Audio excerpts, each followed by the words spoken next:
When I was 3, me and my parents moved into a big old house. For the first few months everything was normal until one evening my mother's blanket was pulled away.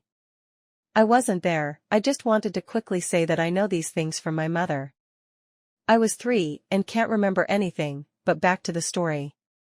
It started easily, courageous steps, noises and more.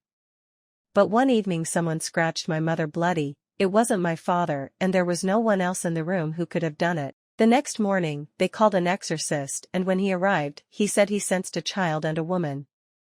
At first, my mother wasn't quite sure what that meant, but we'll get there later. He recommended that we sprinkle salt in every room.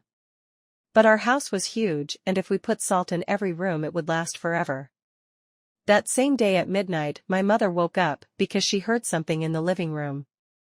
But it wasn't a ghost or a demon, it was me. According to my mother, I scattered salt around the living room. That gave her goosebumps. We later found out that this woman and her child had been a cleaning lady who was buried in the old wine cellar. But the child was still in her stomach. We used to have a dog and he loved to dig, but one day he dug up a small bone. My mother had an acquaintance who knew all about bones. He said it was a child's bone. After the incident, we moved out immediately.